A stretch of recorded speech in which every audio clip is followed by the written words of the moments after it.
Hi guys, ഇന്ന് Saturday ആണ്. ഇന്ന് എൻ്റെ ഓഫീസ് റൂട്ടീനാണ് കാണാൻ പോകുന്നത്. സോ സാറ്റർഡേ ആയതുകൊണ്ട് തന്നെ ഇന്ന് ഫ്രീ സെമിനാർ കണ്ടക്ട് ചെയ്യുന്നുണ്ട്. നമ്മൾ ഓഫീസ് വരുന്നത് സെക്കൻഡ് ഫ്ലോറിലാണ്.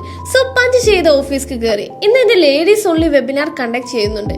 മെന്റേഴ്സിന്റെ ഏരിയയിൽ പോയിരുന്നിട്ട് ഇന്ന് സെമിനാറിനുള്ള കണ്ടന്റ് ഒക്കെ പ്ലാൻ ചെയ്തു. ലേഡീസ് മാത്രമായതുകൊണ്ട് തന്നെ അവർക്ക് യൂസ്ഫുൾ ആയിട്ടുള്ള കാര്യങ്ങളൊക്കെയാണ് പ്ലാൻ ചെയ്തത്. ദെൻ ഞാൻ നേരത്തെ പറഞ്ഞ് നമ്മുടെ സെമിനാർ ഹാളിലേക്ക് പോയി. സാലി സർ ആണ് സെമിനാർ ലീഡ് ചെയ്യുന്നത്. നമ്മളിവിടെ എല്ലാ സാറ്റർഡേയും സൺഡേയും സെമിനാർ കണ്ടക്ട് ചെയ്യാറുണ്ട്. സ്റ്റോക്ക് മാർക്കറ്റിനെ കുറിച്ചും ഫോറക്സ് മാർക്കറ്റിനെ കുറിച്ചുള്ള ഡീറ്റെയിൽഡ് ആയിട്ടുള്ള ഒരു വർത്ത് ആയിട്ടുള്ള ഫ്രീ സെമിനാർ ആണ് നമ്മളിവിടെ കണ്ടക്ട് ചെയ്യാറ്. ദെൻ അതിനുശേഷം ട്രേഡിംഗ് കഫേയിൽ പോയിട്ട് ഒരു ബുക്ക് എടുത്തു.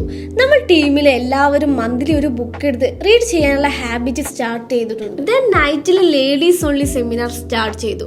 ഗൂഗിൾ മീറ്റ് കൂടിയാണ് കണ്ടക്ട് ചെയ്യാറുള്ളത്. ലേഡീസിന് മാത്രമായിട്ടുള്ള ഒരു സ്ട്രോങ് ട്രേഡിംഗ് കമ്മ്യൂണിറ്റിയാണ് എൻ്റെ ഡ്രീം. ഇന്നത്തെ സെക്ഷൻ അടിപൊളിയായിരുന്നു. നല്ല